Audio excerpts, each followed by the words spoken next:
ಹರೇ ಕೃಷ್ಣ. ನಾಮ ಜಪ ಮಾಡುವುದು ಹೇಗೆ ಮತ್ತು ಜಪಮಾಲೆಯ ಮಹತ್ವ, ಶಾಸ್ತ್ರೀಯ ನಿಯಮಗಳು, ಹರಿಭಕ್ತ ವಿಲಾಸ 17ನೇ ಅಧ್ಯಾಯದಲ್ಲಿ ಜಪ ಮಾಡುವ ವಿಧಾನವನ್ನು ಸಂಪೂರ್ಣವಾಗಿ ವಿವರಿಸಲಾಗಿದೆ. ಜಪವನ್ನು ಜಪಮಾಲೆಯಲ್ಲೇ ಮಾಡಬೇಕು.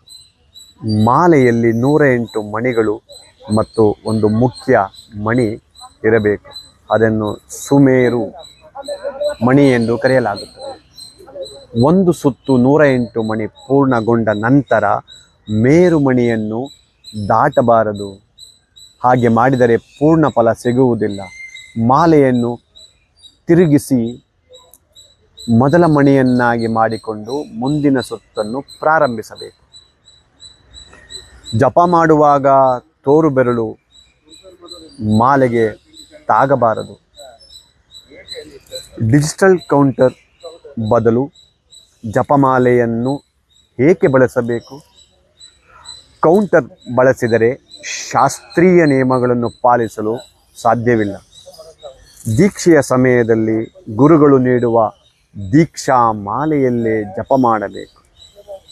ತುಳಸಿ ಮಾಲೆಯ ಸ್ಪರ್ಶವು ನಮ್ಮ ಆಧ್ಯಾತ್ಮಿಕ ಪ್ರಗತಿಗೆ, ಸ್ಪಿರಿಚುವಲ್ ಅಡ್ವಾನ್ಸ್ಮೆಂಟ್ ಸಹಕಾರಿಯಾಗುತ್ತದೆ.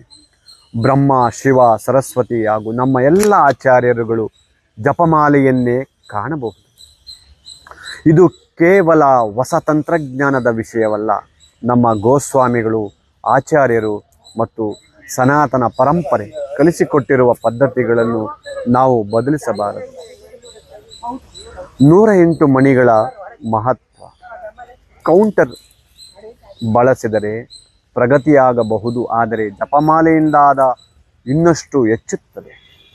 ಜಪಮಾಲೆಯಲ್ಲಿರುವ 108 ಮಣಿಗಳು ಉಪನಿಷತ್ತುಗಳನ್ನು ಮತ್ತು ಶ್ರೀಕೃಷ್ಣನ ಪ್ರಮುಖ ಗೋಪಿಯರನ್ನು ಪ್ರತಿನಿಧಿಸುತ್ತದೆ. ಜಪಮಾಲೆಯನ್ನು ಹಿಡಿಯಲು ಸಂಕೋಚ ಪಡಬೇಕಾಗಿಲ್ಲ.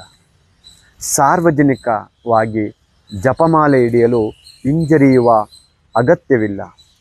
ಪೊಲೀಸರ ಕೈಯಲ್ಲಿ ಲಾಠಿ, ವೈದ್ಯರ ಬಳಿ ಸ್ಟೆಥೋಸ್ಕೋಪ್, ಶಿಕ್ಷಕರ ಬಳಿ ಪುಸ್ತಕ ಹೇಗೆ ಇರುತ್ತದೆಯೋ ಹಾಗೆಯೇ ಭಕ್ತರ ಬಳಿ ಜಪಮಾಲೆಯ ಚೀಲವೂ ಕೂಡ ಇರುತ್ತದೆ. ಸಹಜ. ನಿಮ್ಮ ಕೈಯಲ್ಲಿರುವ ಜಪಮಾಲೆಯನ್ನು ನೋಡಿ ಇತರರಿಗೂ ಭಗವಂತ ನೆನಪಾದರೆ ಅವರಿಗೂ ಮತ್ತು ನಿಮಗೂ ಇಬ್ಬರಿಗೂ ಪುಣ್ಯ ಸಿಗುತ್ತದೆ. ಕೌಂಟರ್ ಯಾವಾಗ ಬಳಸಬಹುದು? ಜಪಮಾಲೆ ಬಳಸಲು ಸಾಧ್ಯವೇ ಇಲ್ಲದ ಕಟ್ಟುನಿಟ್ಟಾದ ನಿರ್ಬಂಧಗಳಿರುವ ಸ್ಥಳಗಳಲ್ಲಿ, ಕೆಲವು ದೇಶಗಳು, ಆಸ್ಪತ್ರೆ ಅಥವಾ ಕಚೇರಿಗಳಲ್ಲಿ ಅನಿವಾರ್ಯವಾದರೆ ಕೌಂಟರ್ ಬಳಸಬಹುದು. ಆದರೆ ಯಾವಾಗಲೂ ಜಪಮಾಲೆಯಲ್ಲೇ ಜಪ ಮಾಡುವುದು ಶ್ರೇಷ್ಠ ಹಾಗೂ ಸರಿಯಾದ ಪದ್ಧತಿಯಾಗಿದೆ.